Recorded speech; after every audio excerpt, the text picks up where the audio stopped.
your horse is a horse, but they also have a huge personality.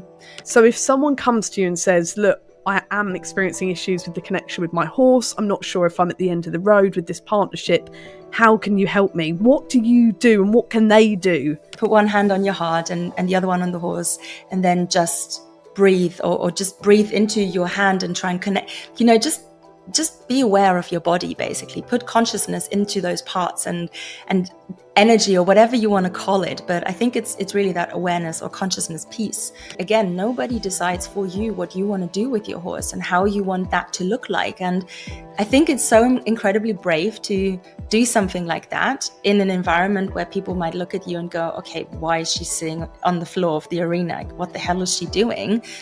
The more connected you are with yourself, the more your horse can also connect with you, and the more you can connect with them, because you're then able to expand that field of awareness, or whatever you want to call it, That's exactly what it is, Steffi, because how often in our life do we just feel that anger, feel that stress and let it out without any kind of awareness on how that might change the atmosphere of our house or our relationships around us, or, our animals that are around us. Imagine if we measured success with horses by the connection and safety they felt with their human. These are the words of Steffi Spielhaupter, aka Science for Soundness on Instagram. Steffi is a mentor, instructor and equine scientist, teaching humans and their horses how to leave survival mode. What can we learn about our horse's nervous system that can help us with our relationship, connection and training? And how can we make them feel safe in new and potentially scary environments? Let's jump in and find out, shall we? Steffi, welcome to Curious Equestrian. Hello, thank you so much for having me. First of all, talk us through, what is an equine scientist? So basically, I have studied equine science in the UK. I've done my bachelor's and my master's degree. And I don't think it's a protected term as such. So I think as someone who has studied equine science, you can become pretty much whatever you want. But I am now self-employed, and I focus on helping people and the horses find a better connection, find better understanding for each other. And as an equine scientist, as someone who has this background, I think I have this 360-degree view on things. So I'm not sure if that is what an equine scientist is, but that is what it enables me to do. But yeah, I think I could have done pretty much anything in the horse industry with that. So that's just what I chose to be. And why did you choose that line of work? What was it that drew you to equine science? What gets us all here really is the love for horses. And I just absolutely love the fact that horses are so honest, and so, they just mirror you straight away, pretty much just give back as much as you give them. And it's just such a beautiful thing to connect with an animal, especially when you're not speaking the same language. And to get to that point, I always found that very fascinating. So I lived in the UK for a little bit, and then I wanted to study something completely differently. And then I just saw that they did this course as well. So changed my mind and quickly went for that, and never regretted it since. But it was really the horses that drew me to that. I just wanted to be better and know more and be able to help them more, I guess. Before we continue, I'd like to take a moment to say a huge thank you to the supporters of this show, our amazing Curious Equestrian community. We've had a few messages asking how we can keep in touch between episodes, so we've created something super special just for you, the Curious Equestrian newsletter. You'll gain access to our personal insights on every interview, articles written by guest speakers and authors, and equine experts who are pushing the boundaries on what we think we know about our horses. You can subscribe for free or choose the paid membership to get the full access to the archive, behind the scenes and exclusive content. Right, let's jump back into the discussion, shall we? And I know, Steffi, that you focus on the equine nervous system and on connection and survival. So I wanted to kick us off. Can you talk us through how survival and our connection with our horse is interlinked? Right. Which is like a really easy question to kick us off. So I'm Plunging us in the deep, plunging us in the deep end. That's perfect. No, so the thing is, I always say to my students that in order to be connected with your horse, in order to do whatever it is you want to do with them, you kind of have to first be connected with yourself, and you have to understand yourself. So being a person who works with horses or has a horse, you learn so much about yourself, and I'm sure you would agree with that. So that's kind of one main piece of that puzzle. The understanding that it's really important to get to know yourself, not just the horse. And then survival really is something that I've had this pony B. She was an Exmoor pony, and I got her in the UK. She was mistreated, I believe, beforehand, severely traumatized. And it took me so long to understand, why do I not get that connection with that pony? Why do I not gain her trust? And also these questions threw me in the deep end back then. So I started asking different questions and started searching for something that would help her open up more, which led me on this path of understanding myself, in a sense of, when you're just running through your day, you're rushing through your day, you're stressed, you're worried, and you're not really with yourself in that moment. It's like your body does one thing and it's just like busy, busy, busy, and your brain is doing something differently and is completely with the next task already. So you're not really together, if that makes sense. You're basically spending time in fight or flight, or freeze and fawn also, which are survival modes, which is something that all of us do at any given point in time, when we get stressed, when we get overwhelmed, and horses do too. All mammals do that. So understanding, recognizing that my pony was spending a lot of time in fight or flight was a big game changer. And then understanding, okay, what am I doing in those moments? So to give you an example, when my pony would see the tack that I would carry to my other horse, she would already bolt. Or if I would try and touch her and she wasn't prepared for that enough, then she would fight me. She would kick or bite or, chase off afterwards. So she would go into fight and then flight. But then some people, so in that case, I then stayed calm and tried to stay calm and not chase after her. But some people also then kick into fight or flight. Some people then run after the horses with the head collar, which is obviously not going to make them stop and be happy to be, interacting, that kind of stuff. But that's just such an everyday example, isn't it? It is.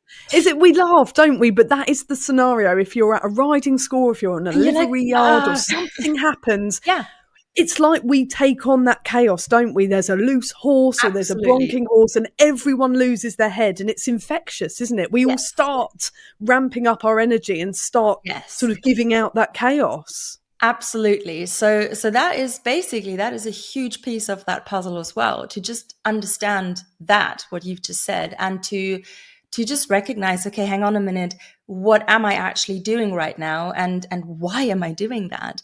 And then working with that also helps to, regulate that nervous system, help to come back to a balanced state where I can think clearly, I can, use my brain and not just do the monkey brain thing where I go, wow, what's happening? And running after the horse. So it's basically that. And then working with that. And that, I think, is the most challenging part. So understanding is a huge thing, but then to have that in action, because we all have those moments where we lose our stuff, where we go, oh my God, how did that just happen? And it's just so ingrained in us. And I mean, I could go off in so many different directions with this, but we all kind of learned, I believe that we all kind of learned to function in certain ways. So we all went to kindergarten, school systems, and they all shaped us and made us who we are. And very few of us actually are very good with regulating emotions and being in touch with our emotions, for starters, being able to say,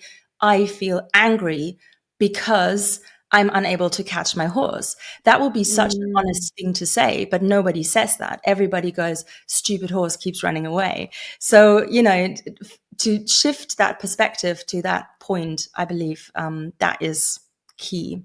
And then to work with that. And even if mistakes happen, we're all human. We're not supposed to be always constantly balanced. It's more about widening that window of tolerance, widening our comfy zone, so to say, where we can cope and be more resilient with that stress that we encounter. And the same goes for the horses. We're not different in that sense. We're very much similar. So that, I believe, makes things easier, but sometimes also a little bit harder. Yes. Now that is such an interesting point. The fact that we both, us as humans and horses, go into that same survival state of fight or flight, Yeah. and that can change our energy levels.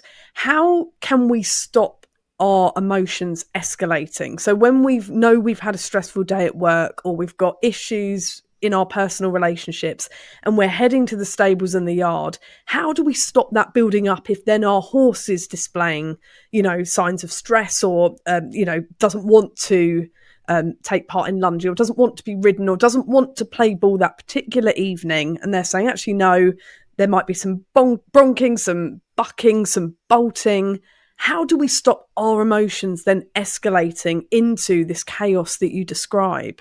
Yeah, so that is a really good question. And I don't think there is a one size fits all answer. So some people go really well with breathing. I personally like breathing. I try and find an exercise that helps me focus on my breathing. So that is the one, I always say that's the one thing that you can always control, and that you can always, even if you feel like you cannot control it, you can always come back to it, and it always brings you back into your body, and it can help you sort of reduce and regulate that anxiety or stress or whatever kicks in. But it does take some practice. So it would be quite difficult to start off practicing in like a worst case scenario. So this is practice. People call it the work, like working with yourself always. And when you have a good moment, 5 quiet minutes, go and sit down somewhere, close your eyes and focus on your breathing, for example. And then when it comes to that point where it gets really stressful with your horse, or already on the car ride to the horse, you notice something's popping up, then you can already focus on that breathing. So I personally like breathing in for either like 5 seconds and then holding for 5 seconds and then breathing out again for 5 seconds. So do like a box breathing, because it's really getting you into that rhythm. But also when you're breathing out and when you're stretching that phase of breathing out, of exhaling, you're actually reducing your heart rate. You're lowering that heart rate. When you're breathing in fast, you're raising your heart rate. And when you're breathing out, if you prolong that, you are going to help your body go, oh, okay, we're good, So that is something that I really not enjoy, but I do actually enjoy. So that is what I do. Is this something that we should do away from our horses or with our horses, this breathing technique? You can do both, actually. So that's when it gets really interesting, because you can do that yourself, and you can just play around and practice with yourself and observe yourself in that moment. So observe what your body is doing and how it's responding to that. But then when you go to the horses or get there, you actually can focus on yourself, but at the same time kind of like observe, like a meta kind of observe what your horse is doing, because what will happen in almost 100% of the cases that I've noticed so far is pretty amazing. The horses will join and they will want to co-regulate with you. So they will stand next to you and start the breathing. Maybe they're not breathing in the same rhythm, but they're kind of tuning in, they're tuning to you. So that's pretty cool. Which I think is super magical, if you ask me. So that is so magical. It yeah, really is, isn't it? Because there's no way of communicating in our language to them. Yeah. But amazing that through something like breathing, we can bring in that connection and communicate in that moment, and hopefully benefit the both of us. Absolutely. And the thing is, the more attuned you are to yourself, and that's basically that connection piece, isn't it? The more connected you are with yourself, the more your horse can also connect with you, and the more you can connect with them, because you're then able to expand that field of awareness or whatever you want to call it, you know. And It's it's interesting, you use the word awareness, and that's exactly what it is, Steffi, because how often in our life do we just feel that anger, feel that stress, and let it out without any kind of awareness on how that might change the atmosphere of our house or our relationships around us or, yes. you know, our animals that are around us. So when we're trying to observe our feelings and our behaviors, and when we're feeling like, oh, you know, we're trigger stacking or we're getting pent up, we're getting stressed, Hmm. we just stop in that moment and begin that breathing technique, do we? Yeah. So when I'm with my horses, you know, if you're having them loose somewhere in a pen or, you know, arena, that's great. I like to let them loose so that they can choose at their free will if they want to join me or not. But if I notice some tension, if I notice anger or whatever it is that comes up for me in that moment, the first thing is always like try and find out why. So what exactly in that moment is it that made you feel that emotion? Because it will link to something, and that will also open up a door that will teach you something, which you can revisit another time, you know, not when you're with the horse, but it's always good to know and find out why. And then letting them loose gives them the opportunity to do, you know, that flight instinct, because you're that danger in that moment. And that is something I think a lot of people don't understand in that moment when you're in that survival, and when you're, most of it is fight, really. So when humans Mhm. get into that fight mode, then they become the threat. And if you become the threat, there is no way in hell your flight animal is going to want to spend time with you. So get yourself sorted, come out of that. And then, you know, you can also have them on a rope if you feel more secure with that, and you don't want to let them loose, because it can also really hurt to see your horse walk away and choose not to be with you. But Mm. it's the more you let go, the more magical it becomes if they come back. So, you know, it's really up to everyone how they want to engage in that. But yeah, breathing is something that can really go well. I also like to, if you have your horse close to you, you can like put a hand on them, put a hand on their neck somewhere or on the withers, Mm. and do, you know, put one hand on your heart and the other one on the horse, and then just breathe, or just breathe into your hand and try and connect, you know, just be aware of your body, basically. Put consciousness into those parts and energy, or whatever you want to call it. But I think it's really that awareness or consciousness piece that is so important in that sense. Yeah, but there are like so many things you could do, but I think breathing is one that I love the most. And especially as you mention, we all know that if we feel a bit anxious or uptight, we take in shallow breaths, as you mentioned. So Yeah, that almost feeds the problem, doesn't it? So we end up feeling more breathless and panicky. So exactly. just, we need that reminder Yes. from experts like yourself to actually use our diaphragms. I think Exhale. even sitting here today, I'm breathing in quite a shallow way. You know, it's been a long day, it's been Yeah. busy, and I'm anticipating the next conversation, the next twist and turn of where we're going.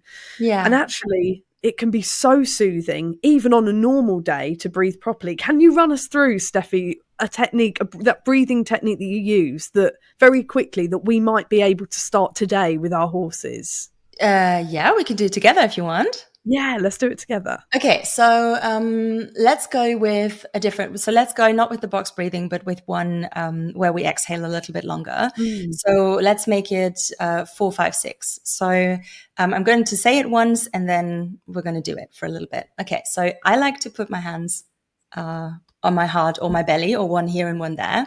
Depends on what you prefer, where you want to breathe in, and then you can also focus on whether you're breathing into your chest or in your belly. So we're breathing in for, actually, let's make it 5. Let's breathe in for 5 seconds. So that's 5 for me. Then we hold it for 6 seconds, which actually seems quite long now, but let's try it. Let's see what happens. So 5 in,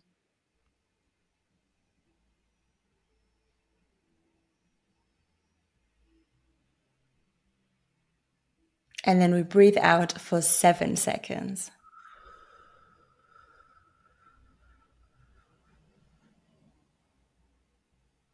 And then again, breathing in for 5,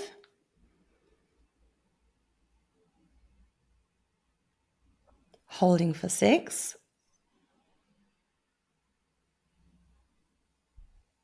and then breathing out for 7.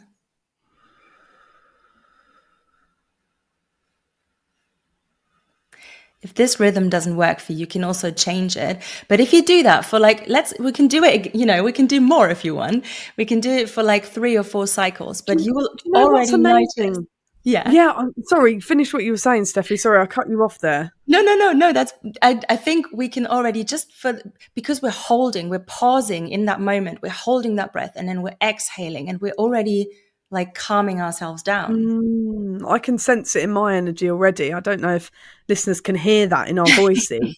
I was also going to say to you, it's incredible what discipline it is to breathe properly, because you never Right? normally monitor ins and outs and holding. And actually, you suddenly think, gosh, I can't breathe out for 7 seconds because Yeah, I'm so used to. And exactly. Steffi, I'm wondering also with our horses, something I've always wondered is, they do their lovely, relaxed, long, deep breath out that sounds like this Mm-hmm. when they're relaxing and they're releasing tension. If we repeat that back to them and almost mimic it, will they understand that we're doing that same breathing, like we're breathing like a horse to try and communicate that we feel the same? Or would they just see us as being human and making another human noise? Love the question. I'm going to throw that back at you. And so imagine yourself breathing like shallow breaths and then and then imagine yourself breathing in very deeply and exhaling very, long and slow and then doing like a as you exhale. Which one Mm. feels more real to you? And then which one do you think is the horse going to feel more real about? I don't. Oh, okay, yeah. So the horse can actually read that we're trying to copy them rather than we're genuinely feeling relaxed and breathing slower. Got it. Yeah. Oh, isn't So that I interesting? mean, I've always thought, if I copy her, she might realise that I feel the same way as her in a desperate attempt to communicate with my horse. yeah. I mean, I think we can mimic that back to them, but I think they're always going to know whether it's real or not. So Mm, when you're, for example, it's also a survival thing. So when you're out on a hack, for example, and your horse starts to get all tense, and like my mare, she always likes to she gets a really stiff neck and she gets like a giraffe, and then she starts mm. going really pacey and choppy strides. And as soon as you notice that tension underneath you bundling up, like that energy going like, and okay, either it's going to go pop or we're going to have a deep exhale or something. But if I then sit on my horse and go, it's okay, we're good, it's all fine, it's all good. Am I suggesting to you that I am in any way, shape, or form confident about the situation that we're currently in? So No. I am in a kind of like a flighty, panicky mode, and that is going to transfer to her. So she's not going to calm down in those kind of situations. If you're not confident yourself and if you feel out of depth in that sense, then Mm. I always just get off and ground myself properly, and then hold my horse or let them eat something, let them ground themselves, and then I can just breathe and be with myself again, and then I just hop back on and we're fine. But how easy is it to think, if you say to the horse, it's going to be fine, we're all good, it's not scary at all, I'm totally with you, I'm here, you're fine, then yeah, I don't know very, very many horses that feel calm and confident in those kind of situations. Isn't it so interesting that actually this applies to all of our relationships, as so often so God, many yeah. conversations is actually, as when we talk about horse bonds, you realise actually it is the same as any relationship bond in your life. Yeah. But if we were speaking to our friend or our partner or our family and we were saying, I'm fine, oh, busy day at work, oh, oh, it's been one of those days, Pretty you'd good. think, oh my goodness, Anna's really frenetic today, something's up, there's something wrong. So is it any wonder that our horses can read that? Yeah. And we don't have to share the same language to be able to communicate. Absolutely. So the nervous system is going to pick up on that way before you even start consciously think about these things. So that's what makes it universal, really, for all mammals, I think. So if you Oh, have dogs or cats or absolutely. any other animals, they're all going to pick up on that vibe. Yeah, and it is a vibe, isn't it? How Yeah. often are we in a scenario, maybe at work or in a social environment or in a pub, and someone walks in and you think, "Oh, I don't like your energy." keep your energy away from me because Yeah. there's something, I don't know what it is, but there's something about you. Don't And want to actually be that near is our, you. Thanks. Yeah. yeah. And someone said to me once, that's called your spider senses. I don't know if you've come across that Spider term. senses. No. It's like your instinct, basically, like Yeah. gut instinct, but spider senses. And I thought, oh, isn't that interesting? And how our horses are even more sensitive than we are as Yeah. humans and can really pick up, can't they, on a person in the yard or in their space? Absolutely. Yeah. And I think children are really good at that still, children who are not Yeah. sort of not already just functioning, in the systems that we create that service in some ways, maybe. But I think children are really good at that because they're still in touch with those innate abilities, really. Mm. And I think we all can learn to be more connected with those senses, with that gut instinct or spider sense. I like that. I That think stayed with me, I that one. think we can all learn to get back to that, and I think that is Mm. sometimes a really hard journey. Sometimes it can be really empowering. Sometimes it can throw you to rock bottom because you're faced with Mm. all these things and all these roadblocks. But overcoming that, or just going on and trying to work on that, chipping away at it bit by bit, I believe Mm. that has also so much magic in it and is so unique to every one of us, which makes it even more beautiful. I want to go back to how you started our conversation, Steffi. I picked up on something really interesting that you Oh. said.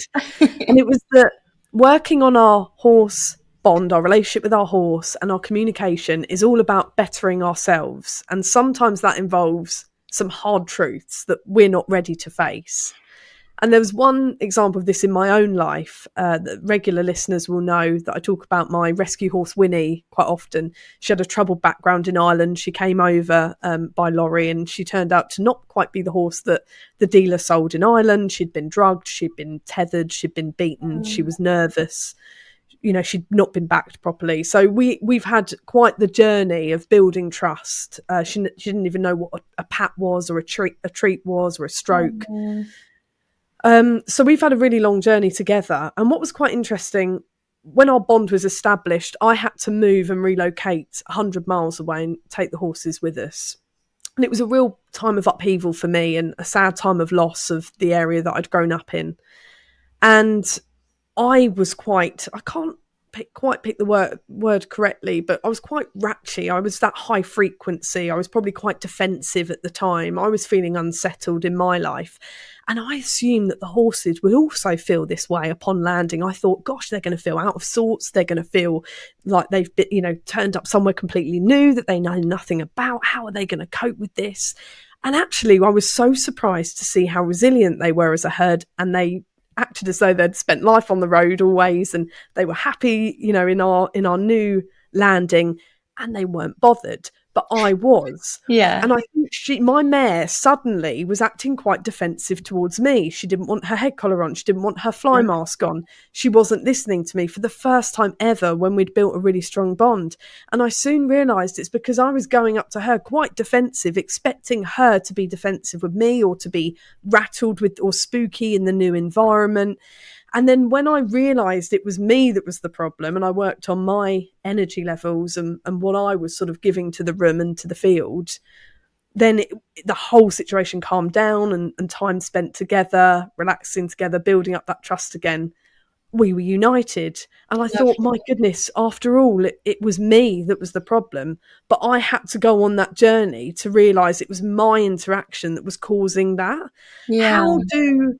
How can you encourage listeners that might not even be aware yet of their energy, their behaviour, their movements around their horses? And how can you encourage us all to be more inward when actually it's quite a difficult journey to go on, looking at our feelings and our inner thoughts?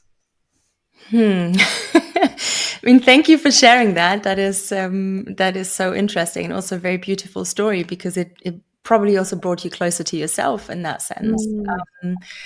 I don't think I have a good answer for this one. I'm sure you do. No, I mean, I think it's up to every one of us to decide how much. Okay, I might have a good answer. I don't Not yet, but so the thing is, you can either go on a journey on a road that is very straight, and like the paddocks, most paddocks are just square or rectangles and flat ground. I throw my horses on paddock trails and throw branches in the way, and they have rocks to go over and a forest to weave through the trees, and they might get cuts and scrapes and stumble sometimes, and might not have clean legs in that sense, but have some cuts and scrapes, but they have an experience, and their life is not boring. So I think that is a cool analogy for us as well. We can make life so much richer, give it so much more depth, give it so much more meaning, and fill it with so many beautiful moments. Because even when you're at rock bottom, when you're sad and you are angry and you're hating life, you are the human having that experience right now. And I think that is incredible. And I think no one can take that away from you. So, it's absolutely everyone's choice how deep you want to feel, how much you want to feel, and choose the bandwidth of what you want to experience. So, choose the road that is straight and flat and easy, maybe, but you can also choose the road that gives you those rocky, bumpy journeys and sometimes throw you down a cliff. But then there will always, that is something I've actually learned with horses. If you leap, if you throw yourself into the unknown with them, if you throw yourself into that journey, the path is always going to appear somehow. The solutions are going to come to you. It's not like you have to force them into, creation, whatever. Everything's just going to be fine, but you have to go that step first. You have to throw yourself into that first. So yeah, I think it's up to everyone to decide if they want to have that or not. Oh, that's so interesting, isn't it? And it takes us back to our human and our life experience, and to what do we want to tap into, what do we want to explore, how do we want to make choices in our life, and then that reflects in our equestrian world and our life with our horse as well. Absolutely. Which is fascinating, absolutely fascinating. That we often think we learn a lot in relationships, or we learn a lot from our family relationships, but we can also learn so much from our horses as well. I want to read back to you.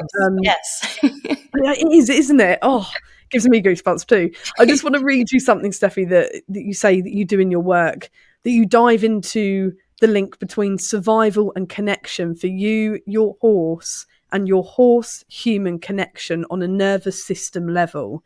So if someone comes to you and says, look, I am experiencing issues with the connection with my horse, I'm not sure if I'm at the end of the road with this partnership, how can you help me? What do you do, and what can they do as a first step? As a first step is, I believe, always that awareness. So become very clear on your situation. The first thing, when I meet someone, when somebody approaches me with a problem, is giving them the time and holding space for what actually is the issue that's occurring. And then from that issue, so, horse not wanting to get caught, or constant bucking, and all the professionals have been out, it's, checked here and there and whatnot, but it's still happening. So I'm the only link. What is going on? Whatever it is for you, but finding out what it is, be aware that it is happening is a first. And then just holding space for that story, basically. And then asking questions on, when does this occur? Has it always occurred? And I have this like catalog of questions that I will probably bombard people with. I don't know, but I just like to ask a lot of questions, because that gives me an overview. And most of the times, so it's very clear to me already from which direction it comes from. So it could be a change of environment. It could be, the environment is wrong for the horse, and therefore something needs to be done. It could be the environment is wrong for the person, and something needs to be done. So it's up to me to find out, okay, is this a human thing, or is this a horse thing, or is it a horse-human thing? And once I've found that, I can sort of help put the pieces into different places and see what happens. So Yeah, because just imagine if you are in an environment as a person and you're really, you're really attuned to yourself, to your emotions, and there is a really stressful environment around you, like a producing yard, for example, for somebody who just sometimes leisurely hacks, might be Mm. not a really good fit because there is a lot of stuff going on, a lot of turnover, and you just want your peace and quiet. So that might be a problem. Not saying it is, just saying it might be. But then if you put that same person in a yard with maybe just 5 other people, the same 5 people and the same 5 horses, that person can already, their nervous system can already just go, whew, okay, better. Mm. And from that, so many things with the horse are going to change also. But the same goes for horses. Not every horse is able to live in a big herd. So, finding the right environment for the horse, and you will find already that they go, whew, that's so much better. When you find the right environment or the right person or the right food, the right care, whatever it is. Wow. Yeah. And So then big training. factors, really big factors. So how do you approach those conversations with the owner of the horse if its environment isn't right or if the setup isn't working? How do you have those difficult conversations to an owner that actually might have quite limited resources? Yeah. I think I am very detached from the outcome in a sense that I don't make it my personal mission to, I mean, I love helping and that's obviously core of what I do is I want to help horses and humans, but I am not responsible for every horse. So all I can do is give the information. And I'm most of the time, I'm just asking questions. And by asking the right questions, the people get the right answers themselves. So I don't have to say your horse is in the wrong place or you're in the wrong place with your horse. It's more like okay, how about this situation? How about that situation? Have you ever thought about this? Or what do you need in order to feel more relaxed around your horse? And then the person will say, I need quiet time. Okay, can you get quiet time in your environment? No. So is there something you can do in order to change that? Yeah. So, and that is also empowering because I'm not feeding answers. I'm just asking questions. And the people I work with, they basically answer them for themselves. So Yes. I think that's my approach because I don't It's think I not have. negative and it's an open sort of conversation and line of Yeah, questioning rather than, you're not dictating what someone should do. exactly. Mm. Because I don't, excuse me, I don't think I have the ultimate answer for everything. I still get stuff wrong. And I believe that is also a core of, you know, just staying grounded and level-headed myself and realizing, okay, I do make mistakes and they do happen. And I'm catching myself sometimes too late, sometimes in time, but I also make mistakes. I am not flawless. And it's not about being perfect, it's about finding that balance and understanding, is this what I want or is this not what I want for me, for my horse, for us? So, I would never dictate anything.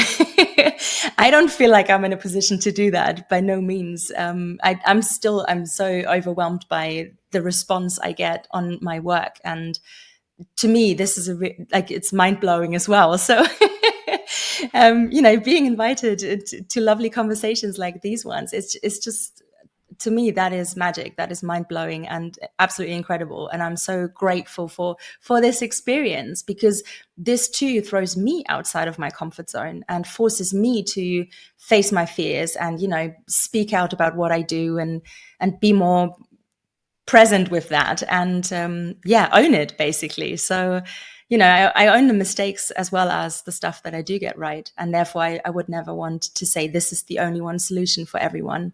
I think every one of us has the right answer inside, honestly. We just have to trust that more because we Exactly. don't listen, do we? So if I help you find that, then I've done my job well.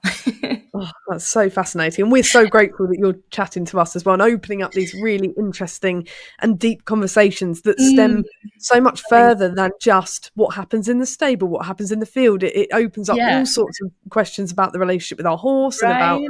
all aspects of our life and where we're at and our experiences and what makes us who we are, which is, I Yeah. find absolutely fascinating. And I think particularly when you're brought up, and I think a lot of equestrians are, on that sort of riding school experience where you go, you turn up, you tack up your horse, you ride, you have an instructor, they give you quite a formal or traditional lesson, and then you go home and you might loan a horse, you might eventually buy your own horse, and depending on who is on your yard and your stable yard, you know, it's very much potluck as to who you get along your experience and who shapes your journey, and the Yes. sort of chatter, the outside chatter that you might get. And it's really interesting that actually you can start unpicking what you've learned along the way and start seeing things differently. And I certainly did when I was old enough to be able to do things my own way. I always, in a riding school, really wanted a deeper connection with the horses and the Oh, ponies that I was riding, and yeah. refused to use a crop or a whip or anything like that. I wanted to sort of take it down a more natural element. And now I've got my own horses, I see the entire equestrianism in a different way. And I do see my horse as a person. And this is what I Yeah. try and explain to my friends Yeah. who often look at me my non-horsey friends in a sort of peculiar way, because she is a person. I see her for her Yeah. personality, for her highs and lows, for her experiences and her conversation. You know, I see elements in myself and her that are similar. And it's funny, isn't it, that even now saying this on a podcast that's going to be listened to by all sorts of different people, I think, oh, what will people think of me for saying that I see my horse as a person? But she is. And I Yeah. was wondering, Steffi, do you think that actually the key to unlocking better relationships with our horses and with our animals is seeing them as people? No, they're not human, but as Mhm. personalities and as characters, rather than you are a horse? Or Yes. is it important to see them as a horse because there's things they need as that type of animal? That is such a good question. I think It's a big both. question. Yeah, I think both, if I'm honest, because um, your horse is a horse, but they also have a huge personality. And I think we take away that personality by reducing them down to what they are. So, you know, if I was to approach people and just say, yeah, it's just a human, but don't give that any depth, or, you know, don't give them credit. That's kind of, that's harsh. So you know, like my dog, she's kind of like leaning. She just Oh, came. Sorry, it's probably really loud on the floor, but she just came over. She's also a little person, big yeah. personality, big Mm, person. But if I was to just go, you know, go back to your bed and lie there for the whole day, that's not really, there is also no room for that depth, for that meaning, for that connection, for the interaction to really occur. And I think, I mean, we haven't mm. even talked about training, but if you want to, yeah. No, we haven't even gotten to training yet. I love it. No, I mean, I love all of this. This is amazing. I could talk for hours. If you like put me on a stage, I'll talk for hours. No, but Yeah. this is it. Yeah, it's, I mean, it's all connected, isn't it? Mm, And it starts with that, seeing them for their personality, for their quirks, and mm, appreciating them for that, and not trying to fit them into that box and say you have to behave like this because you're a horse. mm, That will open up again space for more meaningful interaction, I think. But then yeah, some people probably also tend to get lost on that track and then totally take away that aspect of them being horses. So, you mm, know, they do need other horses in their lives. They do need that freedom to roam, to gallop, to mutual groom. They need their forage and all of that. So we need to find a balance. And I think mm. that there is a balance for every horse human, you know, relationship. There is that to be found. But again, I don't have the ultimate answer. It's up to everyone to find that for their own horses and then make that happen. And talking about trainings, again, we haven't tapped into training yet. Yeah. But I know, Steffi, that for you, a big part of what you do with horses and their humans is making sure the horses feel safe. Yes. How do you do that in a session? But how can we all make our horses feel safe in an environment like a school, a sound school, an arena, a show, or out somewhere in the great unknown? So I think that safety piece is also starting within. So, safety in the external environment would be finding an environment that suits the individual. So give them a home where they feel good, where they can relax. That will promote safety. If you then take them out of that environment and take them to the arena, for example, you want to approach that in a kind of greater sense, I think. And then find that safety within. So if you're, for example, unsure about a certain task you're wanting to do with them. So if you want them to, I don't know, step over a pole and your horse is just standing there and looking at the pole or being scared of it, maybe even, don't just force them to step over it, because that's not going to train them anything. Because when the horse then gets scared and goes into survival, they're not going to learn. They're not going to understand. So safety is, I think also there are so many layers to it. And then finding and understanding that safety piece. Okay, not chasing the horse with the head collar, not forcing the horse to step over the pole, breathing, making sure, you explain things to them step by step and helping them understand it in a way that actually arrives in the brain. So, if they're in survival, they're not going to understand, they're not going to learn. And then just take that one step further. So really, if you are unsure about something, just ask somebody to help, maybe. Get yourself some other pair of eyes to look at the situation. That sometimes helps to, get that stress out of there, because more people see more things. But also just have the trust and the faith in yourself that you can solve that without having to spiral out of control.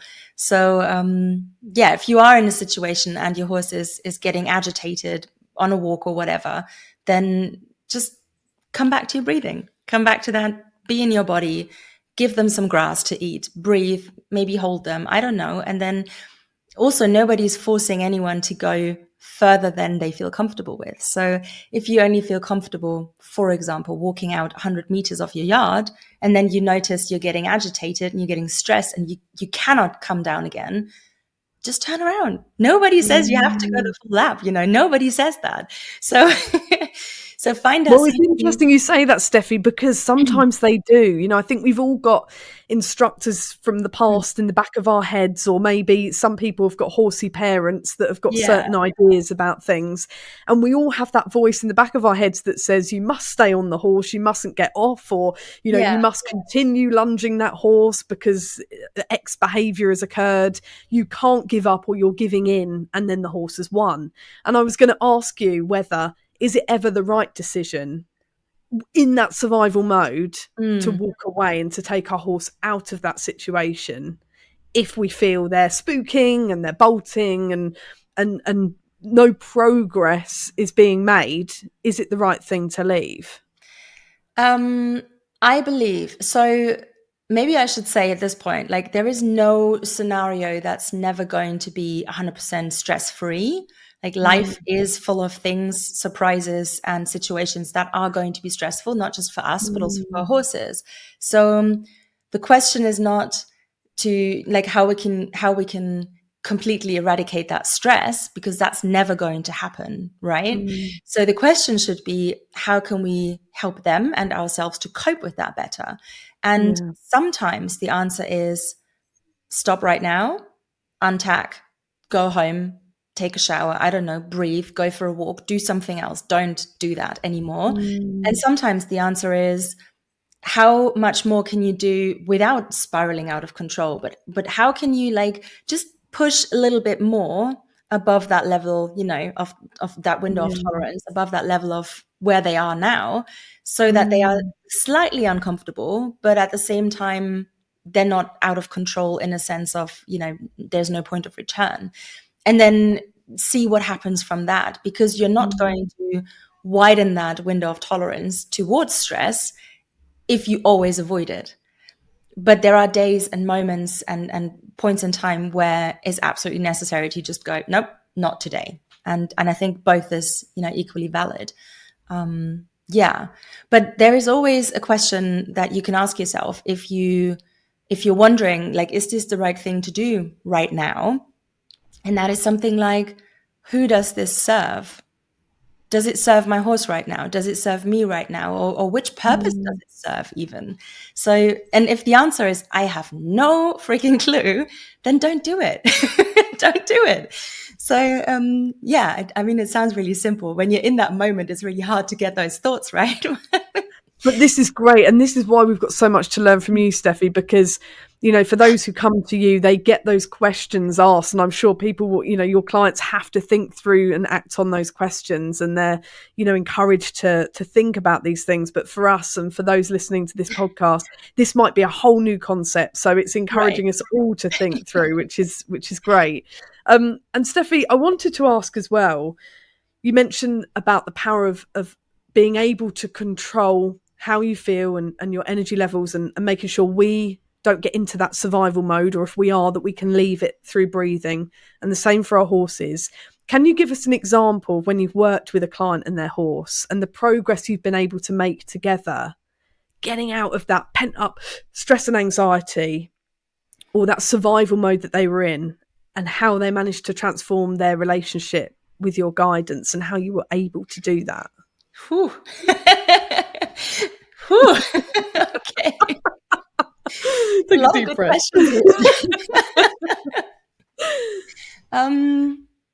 I mean, so most of my students, they are in they're in like an online program or something, and I do have some contact with them, but it's not like I have all of them always in front of me every month. Some yes, some not so much. So, you know, it's very hard to go, this is always what happens. But, you know, just trying to pick some examples.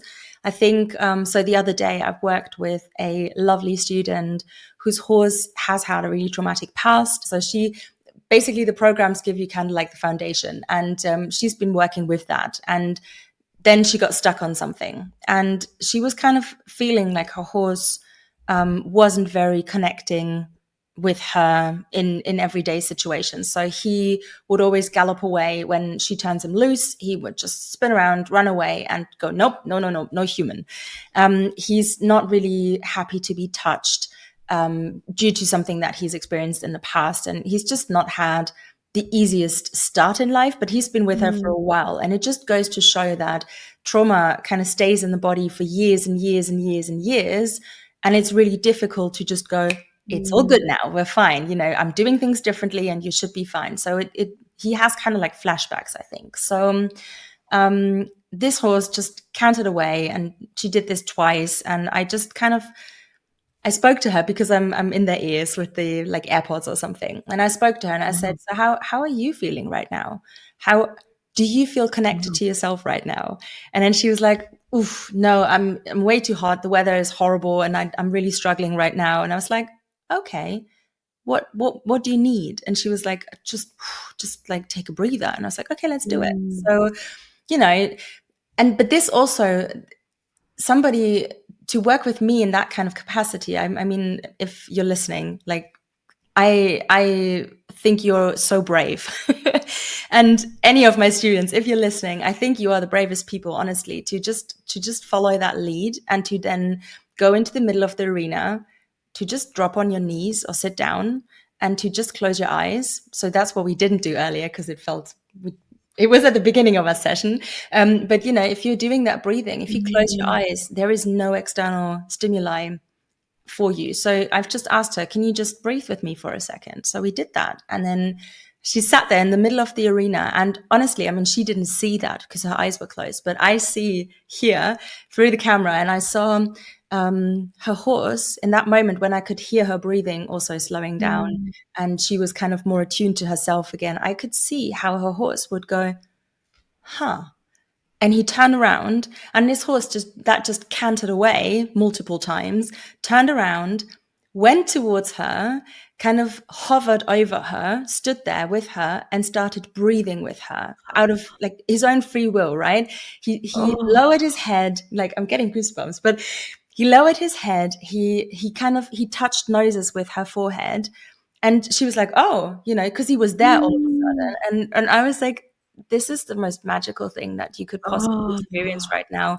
So choose your magic, I think, is the thing from that. You know, you decide how you want your sessions to look like. Nobody decides for you what you want to do with your horse and how you want that to look like. And I think it's so incredibly brave to do something like that in an environment where people might look at you and go, okay, why is she sitting on the floor of the arena? Like, what the hell is she doing? But she just had the magical moment with her horse. You didn't, because, so that kind of thing. And so that is something that can help. And she was so happy after that. She couldn't believe it, because she was And like, isn't it interesting? Because actually we've all got the ability to do that in the moment. But I know from personal experience, unless you've got a great coach behind you or someone you trust to say, right, hang on, stop, what do you need? What would you like to do? We all struggle to do that, don't we? Yeah. My mare had an amazing moment with me the other day. So owning her for 5 years and through all she's been through, it's taken her 5 years to get to the point where she actually rests her head on my shoulder, which is amazing. As a horse that didn't want their face stroked, didn't want to be touched, now she rests her head on me and we share that moment together.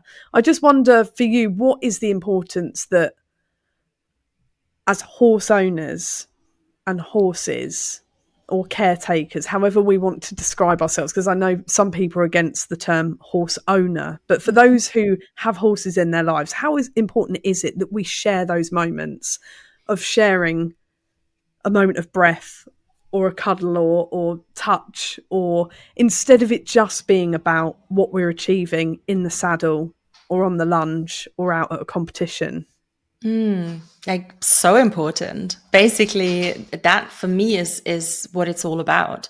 So that is safety and connection. When your horse is finally, after 5 years, when she's able to come and rest her head on your shoulder, that is her showing you that she feels safe and connected with you. And that really is what it's all about, to share those moments. It doesn't mean that one is canceling out the other. But I think, and that is something that I absolutely believe with every fiber of my being, if you have that safety and connection piece first, like as a foundation, and if you then enter a competition, then what you see is the real magic. Like, you don't see those horses that are pulled together tightly and, out of breath and sweating from the stress. What you see is them shining, and you see them like lighting up, because of what they do together with their human actually brings them some joy maybe as well. And I do believe that is true. Like, that is true for some. That is absolutely possible.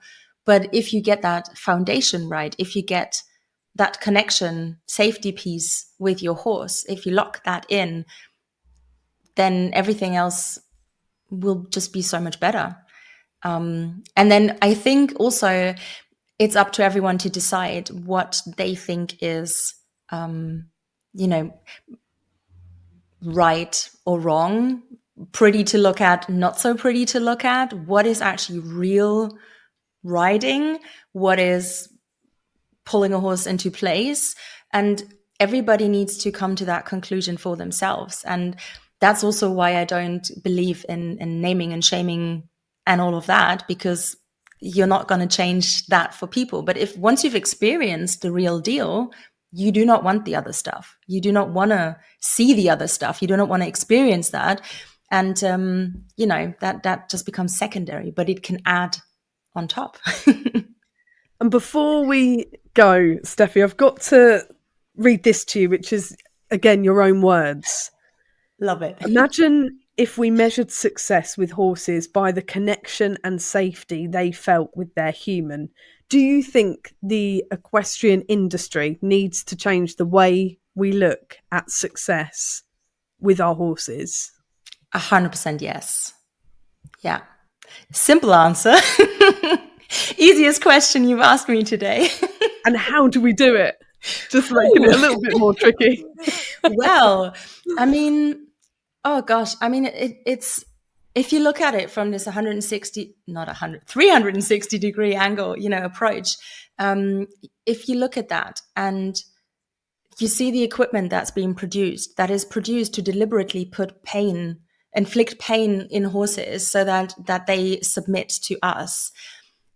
If you look at, I don't know, when I was very young, I was given a riding crop to have my first riding lesson. I was like, what the heck do I do with that? And you smack it. Why do I smack it?